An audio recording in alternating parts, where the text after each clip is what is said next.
inspire, empower, grab your girls and soar a little higher. Unlock the fire in you, 'cause real women don't bitch, no. Real women don't, real women don't, real women don't, real women don't, real women don't, real women don't, real women don't, real women don't bitch. Hey, thank you for joining me on the Real Women Don't Bitch podcast.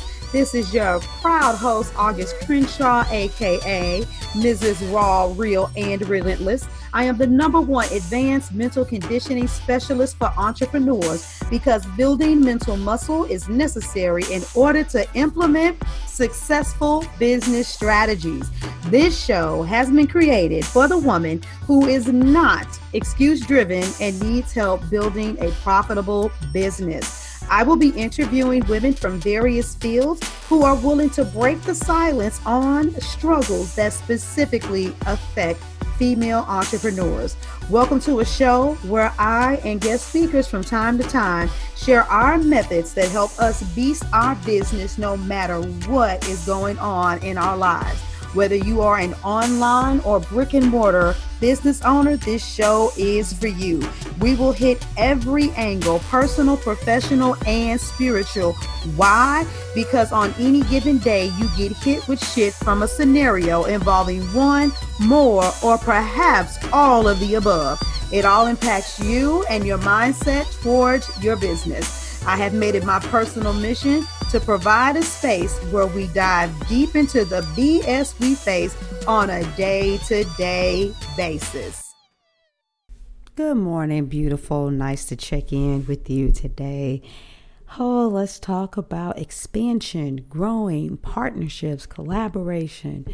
A lot of people come to me with a lot of different opportunities, and there are quite a few things that I turn down. And I had a conversation with a sister the other day. She was given an opportunity to participate in a program. She didn't. It was a hot mess. She was very upset. And she was like, oh, you're not going to believe it. They were tacky. They were bad about time, so on and so forth. And so I had to have a girlfriend moment with her and let her get her vent out. But then also as an accountability partner, talk to her about some things that she could have done differently. And what I have found is that a lot of times, because of this whole hype around social media, oh my God, if I could just get my business online and more people could see me, the more visibility I have, the faster my business is going to grow. And then I'll make all of this money and the rest is history.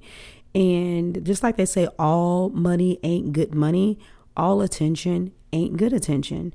And so you can get involved with different people in their program, but that doesn't mean that it's going to be good for you. And so my first question for you is, what are your values? What's most important to you? When is the last time you even really wrote out your vision, made it plain? What are your expectations? Who do you serve? What do you stand for? What are your non-negotiables? I mean, a lot of you really don't know.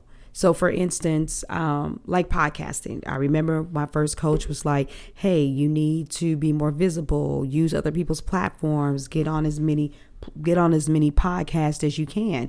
Well, one of the things that I had to do was actually go listen to an episode or two to get a vibe for the host, to also hear what they talked about it and what they stood for. And you know what? If I didn't like it, even though it may have been a podcast that looked like it was pretty hot and it was targeting women in business, if our messages didn't line up with each other, then there was no point of me being on that podcast. I've been invited to speak in particular people's summits, and some people might be like, oh my God, August, you're just so bougie and you're impatient.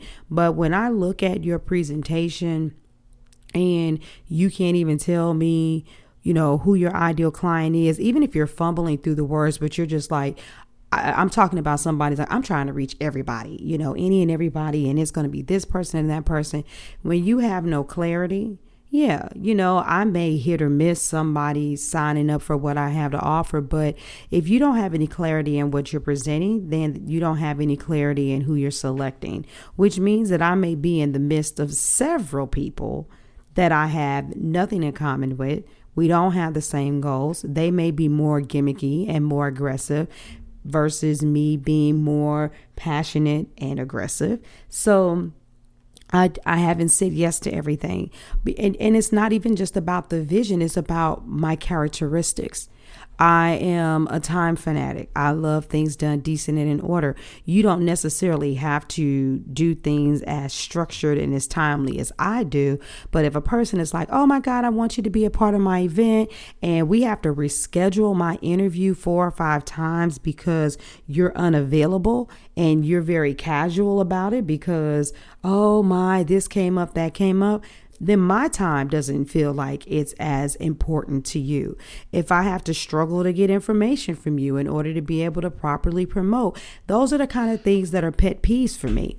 And so I don't work with people who seem to kind of be scatterbrained or all over the place. Some people like this shit. They just like to be like, oh my God, I kind of just do stuff on the fly, Nevertheless, even though it's kind of crazy and chaotic, no matter what, it still gets done. For some people that may work, but for my personality type, it doesn't work for me.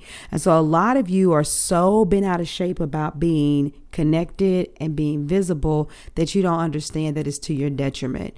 At the end of the day, when people host really big events, we all get an opportunity to get a piece of a pie.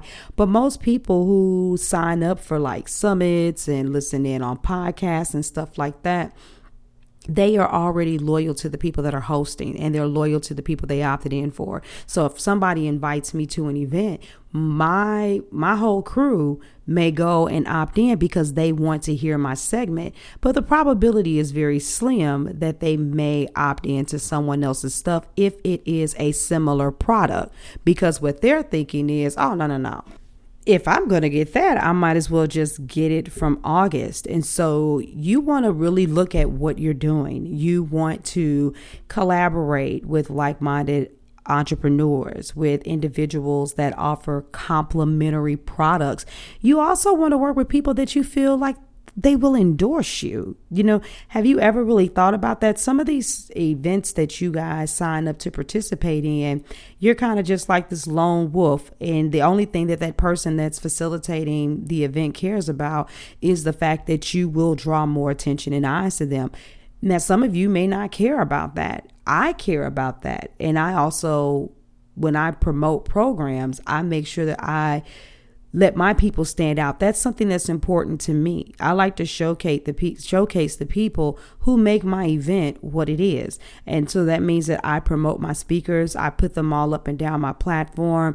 I rave about them, and I basically put in my stamp on them. And that's another reason why, for me, when you look at it in the reverse, I don't let any and everybody speak in my summits, because I am guilty by association. And if you are full of it, I don't want it to, come down the pipeline. Oh yeah, look at me. I work with August and I'm in her event, and so she's endorsed me. Now, is it going to happen sometimes where no matter how much due diligence you exercise, you're still going to run into some people where it's like, oh my God, I wish that didn't happen? Yes, because we don't live in a perfect world. But you want it to be slim next to none. You don't want it to be the norm. I can honestly tell you, out of every summit that I've done, there is almost always that one person who is like, oh my God, they ran a lot of game and they said a lot of the right things before we began this journey, but I will never work with them again. But for the most part, it's one of those things where, hey, we do what we do. We get out there and we collaborate, and then it's over with. And so, I just want you to check your value systems and your vision for your business, because there are some things that you actually should turn down. You should say no to, because you're going to go crazy because of the way they handle business. 2, your reputation is going to be tainted. And 3, you're basically then wasting your time, and time is money. So go use your time to do something different. So yes, I'm very much about us capitalizing off of other people's platforms. I wouldn't have guests on my podcast if I didn't believe in that. I wouldn't host summits and have, you typically anywhere from 20 to 30 speakers. I wouldn't do that if I didn't understand the power of multiplying our audiences, but I still won't work with any and everybody. So what are your non-negotiables? What are your pet peeves? What are the things that need to stand out in a person if you do business with them? Think about that. Really, really think about that before you join in on another business venture. So that's your nugget for today. All attention ain't good attention. And at the end of the day, I'll talk to you. Bye. Thank you for joining me today. Remember to cultivate a mindset that is biased towards taking action. No bitching, whining, or complaining. Here, our mantra is, real women don't bitch, we get shit done. See you next week as I continue to bring you what you need to keep your head in the game and beast your business. Don't forget to hit subscribe and leave us a 5-star review. Would you like a specific topic covered? Have a question you would like answered live? Then head on over to realwomen.don't bitch.podcast.com. Subscribe to my email list, hit me up, and I got you. Interested in being a guest speaker? You walk the walk? Then you can sign up on the website too. This is your #1 advanced mental conditioning specialist for entrepreneurs, Mrs. Raw, Real, and Relentless. Signing out. Deuces.